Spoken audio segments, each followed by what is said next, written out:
মৰমৰ ছাত্ৰ ছাত্ৰীসকল আজি আমি অনুশীলনী 4.3 কোৱেশ্চন নম্বৰ 3 পৰা আৰম্ভ কৰিম আগৰটো ভিডিঅ'ত মই অনুশীলনী 4.3 কোৱেশ্চন নম্বৰ 1 আৰু কোৱেশ্চন নম্বৰ 2 লৈকে মই ডিসকাস কৰিছিলো আজি মই অনুশীলনী 4.3 কোৱেশ্চন নম্বৰ 3 পৰা আৰম্ভ কৰিবলৈ লৈছো প্ৰথম চোৱা কোৱেশ্চন নম্বৰ 3 তলৰ সমীকৰণবোৰৰ মূল উলিওৱা Number 1, x minus 1 by x equal to 3, যত x to শূন্য নহয় বুলি লিখা আছে। এতিয়া সব সলিউশন মই কেনে কৰিছো প্ৰথম x minus 1 by x equal to 3 মই কি কৰিছো সব x to লখাগু লৈছো x লখাগু লোৱাৰ লগে লগে x into x x square minus 1 equal to 3 আহিলে ক্ৰস মাল্টিপ্লাই কৰিছো x square minus 1 আৰু x into 3 কৰিলে 36 হ'ব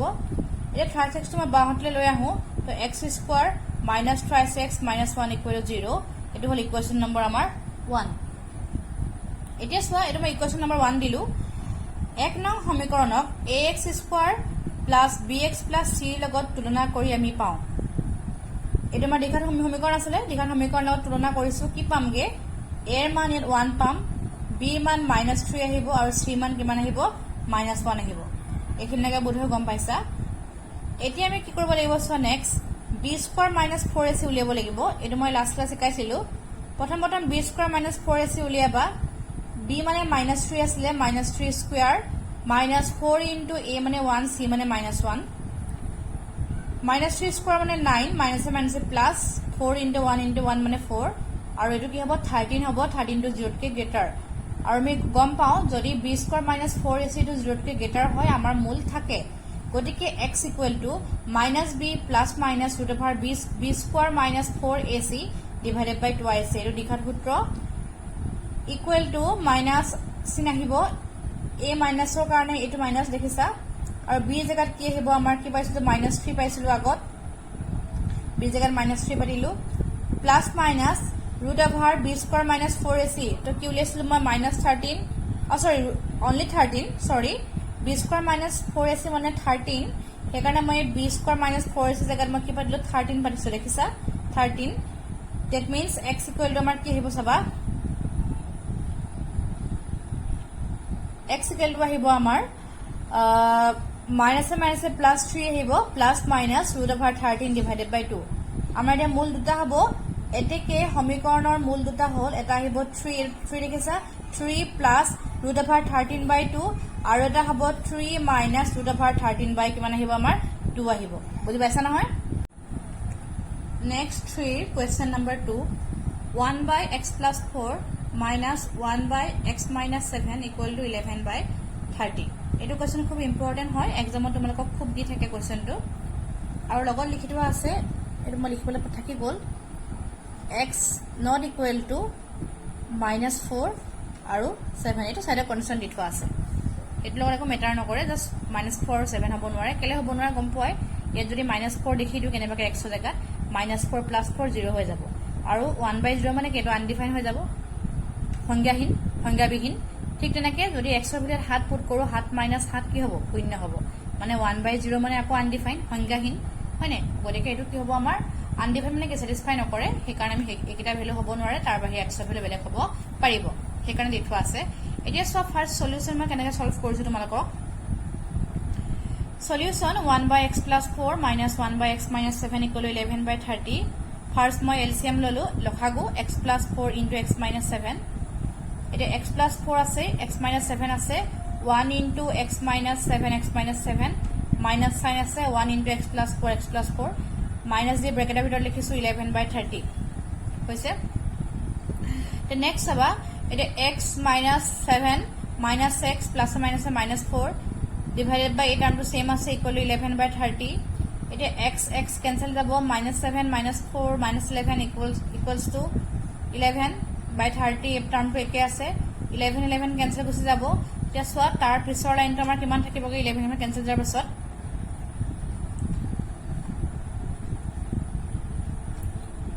পিছৰ লাইনটো আমাৰ থাকিব তেতিয়া ইয়াত থাকিব -1 ইয়াত থাকিব 1 আৰু এই পাৰ্টটা একে আছে এটা ক্ৰস মাল্টিপ্লাই কৰো x plus 4 into x minus 7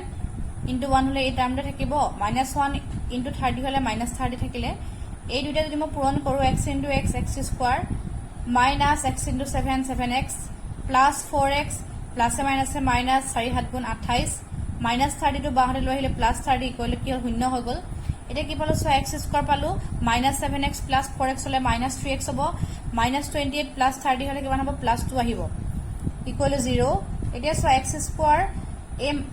minus 36 টো কেনেকৈ ভাঙিছো মাইনাছ 2x মাইনাছ x মই উৎপাদক বিশ্লেষণ কৰিবলৈ শিকাইছিলো আগতে আৰু ক্লাছ 9 টো পাইছা ইয়াত মই আকৌ তোমালোকক শিকাবলৈ নাযাওঁ মই ডাইৰেক্ট কৰিছো চোৱা মাইনাছ 5x টো মাইনাছ 2x মাইনাছ x কৰিছো প্লাছ 2 ইকুৱেল 0 কৰিছো এতিয়া এই ফাৰ্ষ্ট দুটা টাৰ্মৰ পৰা যদি মই x টো কমন লওঁ কি আহিব ইয়াৰ পৰা x আহিব আৰু প্লাছ x ৰ পৰা x কমন হোৱাৰ লগে লগে 2 আহিলে ইয়াত আছে মাইনাছ x প্লাছ 2 অকল মাইনাছ 1 টো কমন আহিলে কমন হোৱাৰ লগে লগে প্ৰথমৰ পৰা আহিব x আৰু প্লাছ আছিলে মাইনাছ 2 কমন হোৱাৰ লগে লগে ইয়াত আহিব মাইনাছ 2 ইকুৱেল কি আহিলে আমাৰ 0 আহিলে তো আমি কি পালেগে চোৱা x minus 2 আছে x minus 2 into x minus 1 equal to আমাৰ কি হৈ গ'ল 0 হৈ গ'ল এতিয়া চোৱা কি হ'ল হয়তো এতিয়া আমাৰ দুটা কেছ আহিব হয়তো এটা হ'ব x minus 2 equal to 0 তো তাৰ পৰা x of 2 পাবা আৰু নাইবা কি আহিব x minus 1 equal to 0 তাৰ পৰা কি পাম x of 1 পাম এটাকে কি হ'ব চোৱা সমীকৰণৰ মূল দুটা হ'ল 2 আৰু 1 তোমালোকে চাগে এটা কথা এইখিনিতে মন কৰিছা আগৰ যেটো কোৱেশ্চন 3 নম্বৰ যেটো মই একটো কৰিছিলো হে একৰ অংকটো মই কি কৰিছিলো দীঘল সূত্ৰ প্ৰয়োগ কৰি আনসাৰটো উলিয়াইছিলো কিন্তু এটো অংকত মই দীঘল সূত্ৰ প্ৰয়োগ কৰা নাই কি কৰিছো মই ইয়াত উৎপাদকীকৰণ পদ্ধতিৰে মই এই সমীকৰণৰ মূলবোৰ উলিয়াইছো হল তোমালোকে চোৱা কি কৰিবা যদি কোৱেশ্চন দি থোৱা থাকে আমাৰ এই কোৱেশ্চনটো তোমালোকে কিতাপখন চালে গম পাবা কি দি থোৱা আছে অকল তলৰ সমীকৰণবোৰৰ মূল উলিওৱা বুলি দি থোৱা আছে ইয়াত তোমাক কোনো মেনশন কৰি থোৱা নাই যে দীঘল সূত্ৰই কৰিব লাগিব বা উৎপাদকীকৰণে কৰিব লাগিব বুলি কোনো কথা নাই একো কৈ থোৱা নাই এটো কথা হসা যদি দিয়া থাকে বোলে উৎপাদকীকৰণ পদ্ধতিৰে তলৰ সমীকৰণটোৰ মূল উলিওৱা বা দীঘল সূত্ৰ প্ৰয়োগ কৰি তলৰ সমীকৰণটোৰ মূল উলিওৱা বা বৰ্গ সম্পূৰণ পদ্ধতিৰে তলৰ দীঘল সমীকৰণবোৰৰ মূল উলিওৱা যদি তেনেকৈ দিয়া থাকে তেতিয়া তুমি কি কৰিবা যদি বৰ্গ সম্পূৰণ দিয়া থাকে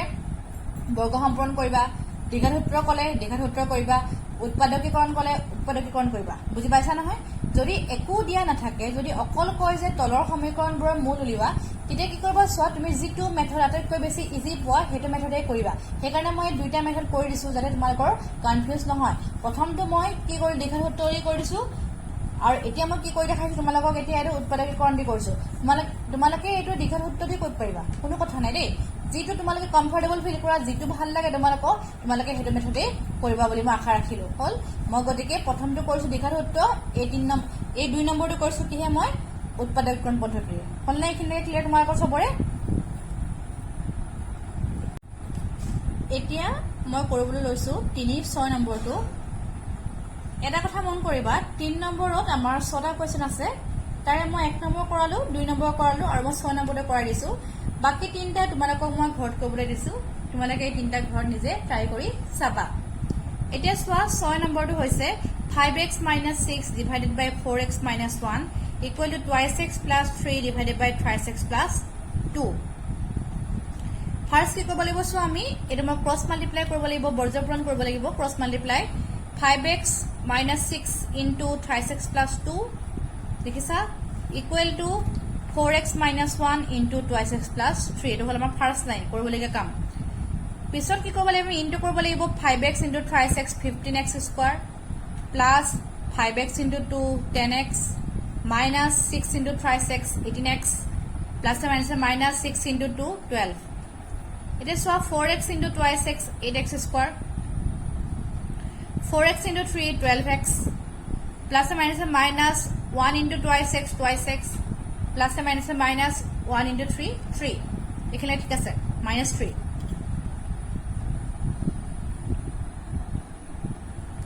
তাৰপিছত এই সোয়া কি পালো 15x square 10x minus 18x কৰিলে minus 8x minus 12 equals to 8x square 12x minus 12x কৰিলে plus 10x minus 3 the 15x square minus 8x minus 12 মহুহাটৰখিনি বাহতে আনিছো minus 8x square minus 10x minus 3 to বাহতে আহিলে plus 3 equal to 0 এতিয়া সোয়া 15x square পৰা 8x square গুছি গলে কিমান থাকিব 7x square থাকিব minus 8x minus 10x minus 18x minus 12 plus 3 minus 9 equal to কি হল 0 হল এতিয়া এটো সোয়া এটো মই কি কৰিম উৎপাদকীকৰণ পদ্ধতিৰে কৰিম দীঘল সূত্ৰ নকৰো তোমালোকে যদি মন যায় দীঘল সূত্ৰ কৰিব পাৰিবা ফাৰ্স্ট মই কি কৰিছো ইয়াত 7 আছে ইয়াত 9 আছে 9 7 গুণ কিমান হ'ব 63 হ'ব গতিকে 63 লিখিলো এতিয়া মই হৰণ কৰো প্ৰথমতে হাতে হৰণ কৰিলো 7 9 গুণ 63 3 হৰণ কৰিলো 3 3 গুণ 9 এতিয়া কি লিখিলো চোৱা 7 3 গুণ 21 আৰু 3 তো 21 ৰ পৰা যদি মই 3 বিক কৰো কিমান পামগে আমি 18 পাই যামগে হয় না সেইকাৰণে কি লিখিলো চোৱা 7x square minus 18x to কেনেকৈ লিখিছো minus 21x plus 3x minus 21 plus 3 কৰিলে minus 18 পাই যায় minus 9 equal to 0 এই দুইটাৰ পৰা মই 7x কমন লৈছো কমন লৈ লগে লগে ইয়াৰ পৰা আহিব x minus x to গলে 21 ৰ পৰা 7 কমন ললে 3 থাকিলে plus 5x minus 9 দুইটাৰ পৰা 3 টো কমন আহিলে x minus 3 equal to 0 হৈ গল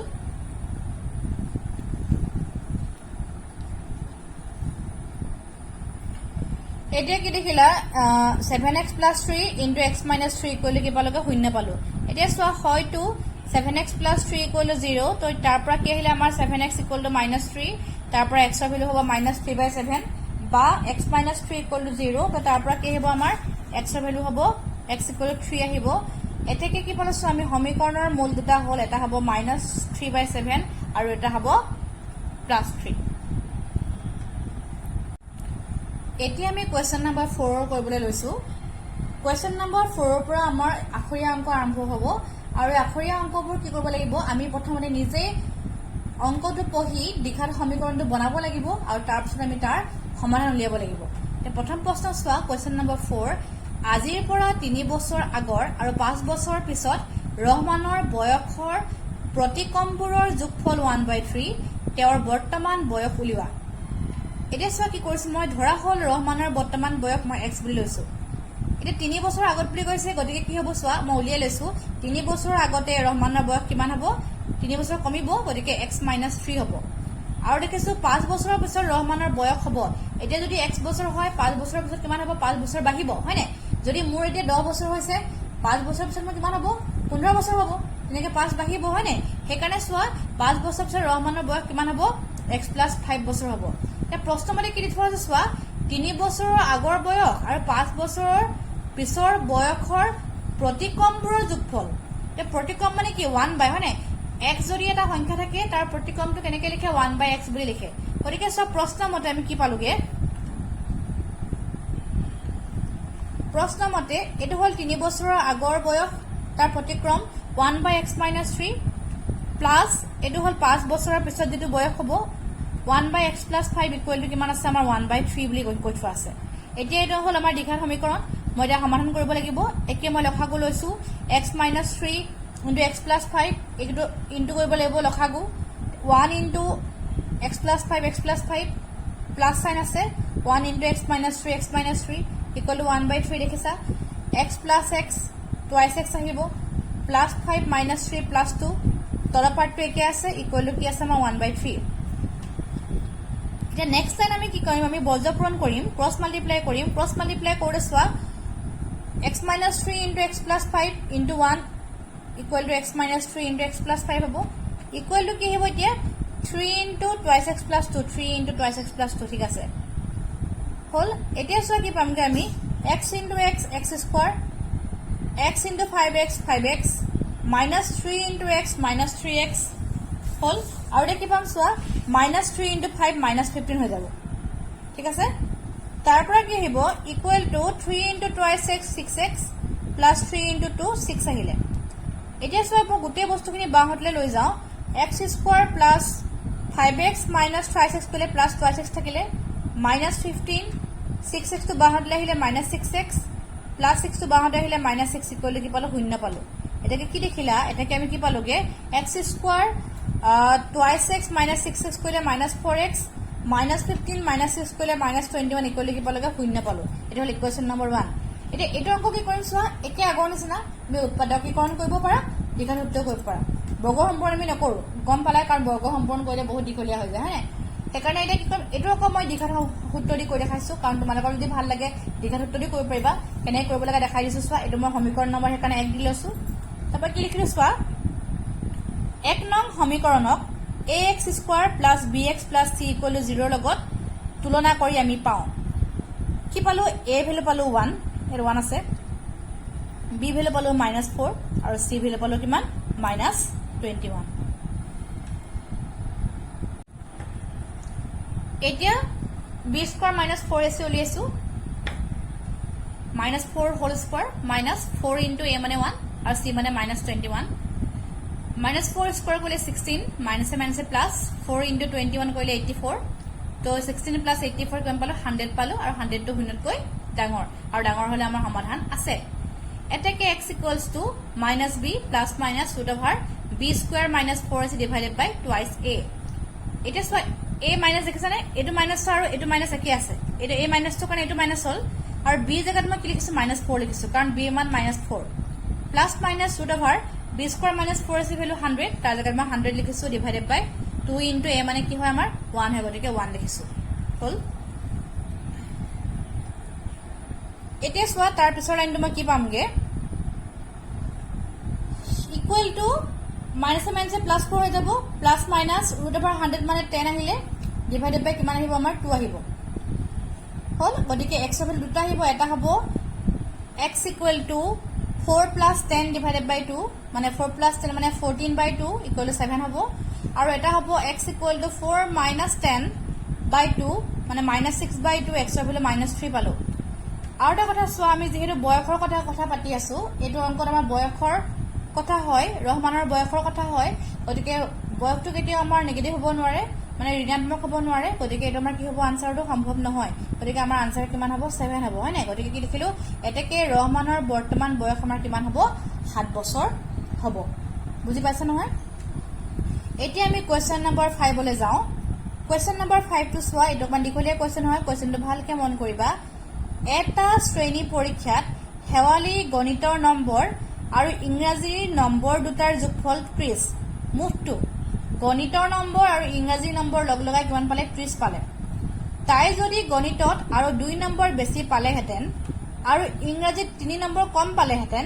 তেন্তে নম্বৰ কিটাৰ পূৰণফল কিমান হলহেতেন 210 হলহেতেন বুলি কৈছে এতিয়া সুধিছে যে তাইৰ বিষয় দুটাত পোৱা নম্বৰবোৰ উলিওৱা বুলি কৈছে এতিয়া সোৱা যেহেতু দুইটা নম্বৰ যোগ কৰি আমি 30 হ'ব লাগিব হয়নে গতিকে কি লিখিছো সোৱা ধৰা হল হেৱালিয়ে গণিতত পোৱা নম্বৰ মই x বুলি লৈছো তেন্তে ইংৰাজীত পোৱা নম্বৰ কিমান হ'ব আমাৰ 30 - x কাৰণ দুইটাৰ যোগফল 30 এটা কি বুলি কৈছে যদি গণিতত 2 নম্বৰ বেছি পালেহেতেন আৰু ইংৰাজীত যদি 3 নম্বৰ কম পালেহেতেন দুইটাৰে নম্বৰ পূৰণফল কিমান হলতেন 210 হলতেন হেকাৰণে লিখিছো গণিতত x আছিল যদি 2 বেছি পোৱা হলে x + 2 হলতেন ইংৰাজীত 30 - x পাইছিলে 3 কম হোৱা হলে 30 - x তাৰ পৰা মই 3 কমাই দিলো হেতেন -3 আৰু দুইটা পূৰণ কৰি কিমান পাম বুলি কৈছে 210 বুজি পাইছানে এটো হল প্ৰশ্ন মতে এটো হল x + 2 মানে গণিতত 2 বেছি পাইছে 30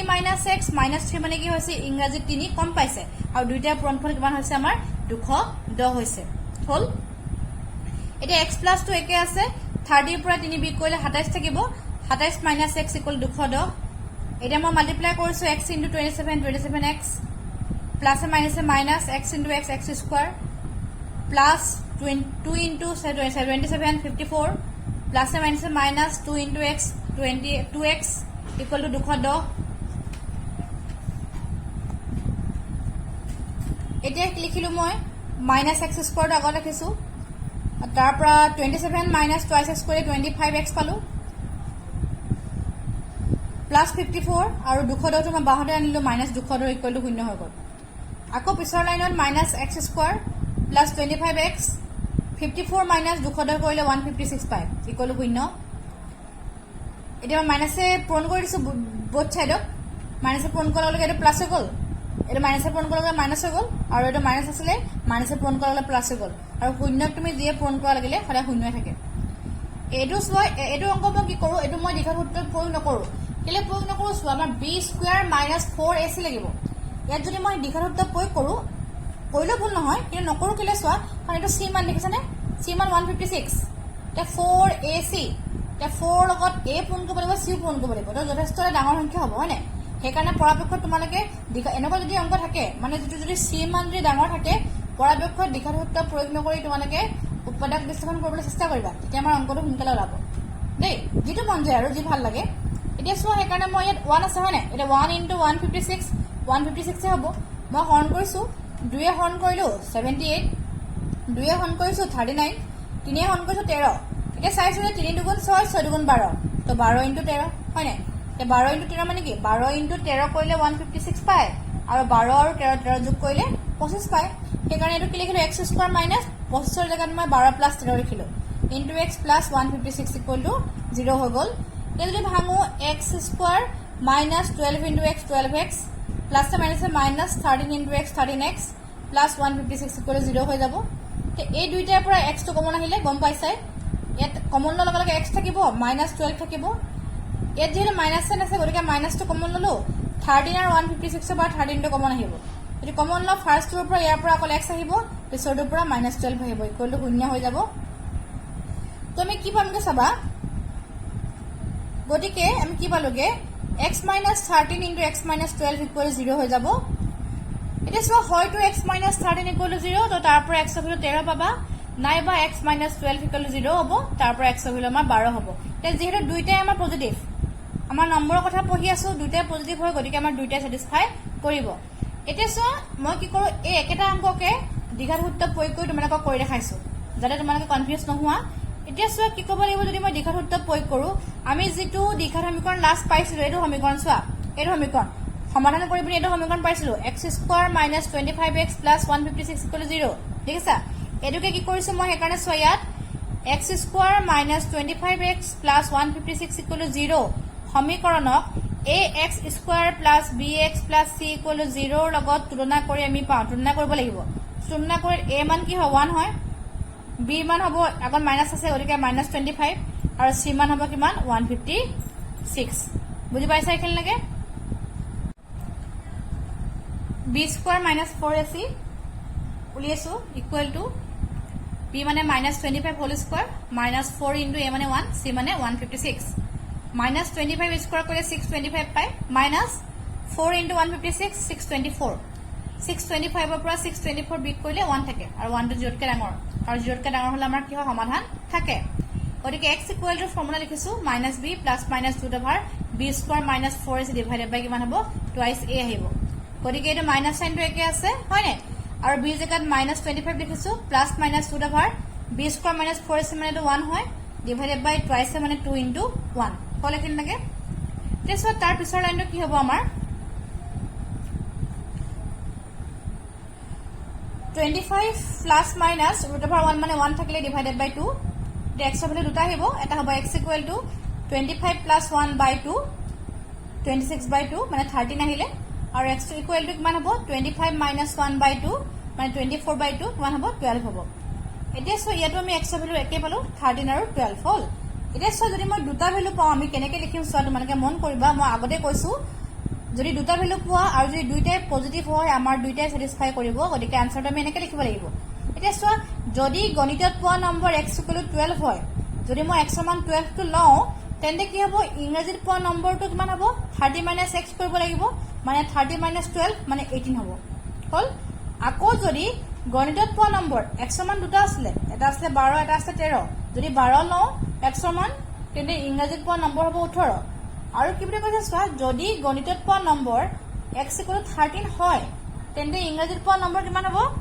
30 - x কৰিব লাগিব মানে 30 - 13 কৰিব লাগিব মানে তাৰ ভ্যালু কিমান হ'ব আমাৰ 17 হ'ব তেনেকৈ আমি আনসাৰটো লিখিব লাগিব বুজি পাইছা নহয় এতিয়া হলে আমাৰ কোৱেশ্চন নম্বৰ 6 কোৱেশ্চন নম্বৰ 6 টো চোৱা এখন আয়তাকাৰ পথাৰৰ কৰ্ণৰ দিশ ইয়াৰ চুটি বাহুতকৈ 60 মিটাৰ বেছি যদি দীঘল বাহুটো চুটি বাহুতকৈ 30 মিটাৰ বেছি হয় পথাৰখনৰ বাহু দুটাৰ দিশ উলিওৱা মন কৰিবা এখন আয়তাকাৰ পথাৰ গতিকে মই কি কৰিছো এই কাৰণে এখন আয়তাকাৰ পথাৰ আঁকি লৈছো চোৱা এটো a b c d এখন আয়তাকাৰ পথাৰ নাম দি লৈছো কি বুলি থোৱা চোৱা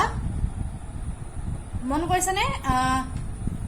যদি দীঘল বাহুটো চুটি বাহুতকৈ 30 মিটাৰ বেছি দীঘলটো 30 মিটাৰ বেছি হয় সেইকাৰণে মই কি লৈছো এটো চুটি বাহু এটো দীঘল বাহু হয় নে চুটি বাহু যদি x লৈছো দীঘল বাহু কিমান হ'ব x + 30 হ'ব এতিয়া যদি মই a আৰু c জয়েন কৰো এটা কি হ'ব আমাৰ কৰ্ণ হ'ব হল তোমালোকে গম পোৱা চাগে আয়তৰ প্ৰত্যেকটো কোণৰ মান কিমান হয় 90 ডিগ্ৰী হয় এটো 90 ডিগ্ৰী এটো 90 ডিগ্ৰী এটো 90 ডিগ্ৰী এটো 90 ডিগ্ৰী মানে কি হ'ব চোৱা এটো এটা আমাৰ সমকোণী ত্ৰিভুজ হ'ব হল সমকোণী ত্ৰিভুজ এতিয়া পাইথাগোৰাছৰ সূত্ৰ পঢ়িছা তোমালোকে ক্লাস 10 ত আমাৰ ব্যৱহাৰ হয় পাইথাগোৰাছৰ সূত্ৰ মানে কি হয় অতিভুজৰ বৰ্গ ইকুৱেল টু আন বাহু দুটাৰ বৰ্গৰ সমষ্টিৰ সমান সেইকাৰণে মই সাইডত চোৱা কি কৰিছো এছো তোমালোকক দেখাইছো মই কৰ্ণৰ মানটো কেনেকৈ উলিয়াইছো দেখিছা এতিয়া চোৱা ছবিটো চোৱা এটা অতি হৈছে নে এসি গতিকে AC square equal to AB square যোগ বিসি স্কয়াৰ এবি স্কয়াৰ যোগ বিসি স্কয়াৰ তে এবি মান কিমান লৈছো আমাৰ x + 30 গতিকে x + 30 whole square plus BC মানে কিমান হয় x হয় গতিকে x স্কয়াৰ হয়নে এতিয়া যদি আমাৰ এসি মান লাগে কি কৰিব লাগিব এৰ স্কয়াৰ আছে স্কয়াৰটো হুহাতে গলে কি হয় ৰুট ওভাৰ আহি যায় root over x + 3 whole square plus x square তো কৰ্ণৰ মান হ'ব আমাৰ এটো মই উলিয়াই ললো হল এতিয়া কি কৰিছো চোৱা ধৰা হল আয়তাকাৰ পথাৰৰ ছুটি বাহুৰ দিক x লৈছো গতিকে দীঘল বাহুৰ দিকটো কিমান হ'ব x + 30 হ'ব গতিকে কৰ্ণৰ দিকটো মই কেনেকৈ পালো উলিয়াই দিলো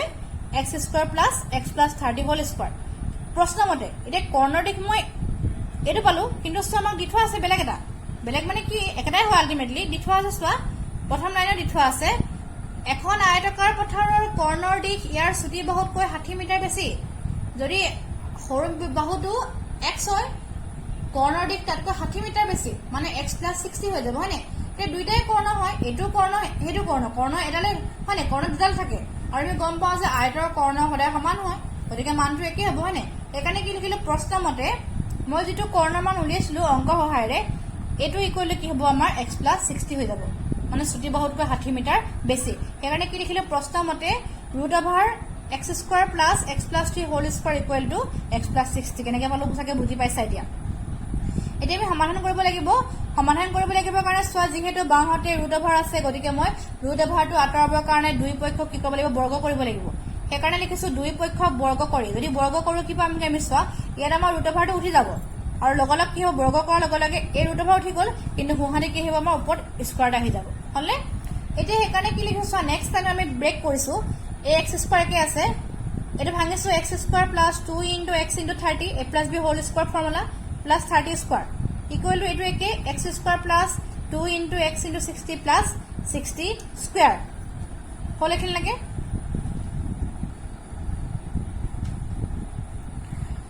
এতিয়া চোৱা কি পামগে আমি 2x square x square 2x square হল 2 * x * 30 60x প্লাস 30 স্কয়াৰ মানে 900 ইকুৱেল টু হুহাতে x square 2 * x * 60 120x plus 60 square মানে 3600 এতিয়া কি কৰো গোটেই বস্তুখিনি মই বাহতলৈ লৈ গুছি আহো বাহতলৈ গুছি আহিলে কি হ'ব চাবা 2x square plus 60x plus 900 এটো বাহত আনিলে -x স্কয়াৰ এটো বাহত আনিলে -120x আৰু এটো বাহত আনিলে -3600 ইকুৱেল টু 0 হৈ যাব 2x স্কয়াৰ বা x স্কয়াৰ গলে অকল x স্কয়াৰ থাকিব plus 60x -120x -60x plus 900 -3600 -2700 equal to 0 হৈ গল এটা চোৱা দেখিছা মই অকমান আগত কৈছিলো এচ সি বহুত ডাঙৰ দেখিছা নাই এটো যদি 2700 বহুত ডাঙৰ সংখ্যা হৈ যায় আৰু 4ac উলিয়ালে কি ওলাব ঠিকে নাই সেইকাৰণে মই এনেকুৱা অংকবোৰ কি কৰো দীঘল সূত্ৰ প্ৰয়োগ নকৰো উৎপাদকীকৰণ পদ্ধতি প্ৰয়োগ কৰিছো এটা চোৱা 27 আছে সেইকাৰণে মই যদি 60x আছে কেনেকৈ লিখিলো -90x + 30x -90 ৰ পৰা +30 কৰিলে -60 পায় আৰু এই দুইটা পূৰণ কৰিলে চাবা 0 0 দুটা আছে দুটা 0 9 3 27 হৈ যায় খুব ইজিকে ওলাই যায় গতিকে x square -90x + 30x -2700 equal to কিমান হ'ব আমাৰ 0 হ'ব এই দুইটাৰ পৰা মই x টো কমন ললো x -90 থাকিলে প্লাস সাইন আছে গতিকে প্লাস লিখিছো 30 কমন ললো কিমান থাকিব x -90 ইকুৱেল টু কিমান হ'ব আমাৰ 0 হ'ব এতিয়া আমি কি পালো চোৱা হয়তো x -90 ইকুৱেল টু 0 তাৰ পৰা x ৰ ভ্যালু 90 পালো নাইবা x + 30 ইকুৱেল টু 0 তাৰ পৰা x ৰ ভ্যালু -30 পালো এতিয়া চোৱা যিহেতু বাহু ঋণাত্মক হ'ব নোৱাৰে সেইকাৰণে এটো কি হয় সম্ভৱ নহয় এটো হ'ব সম্ভৱ নহয়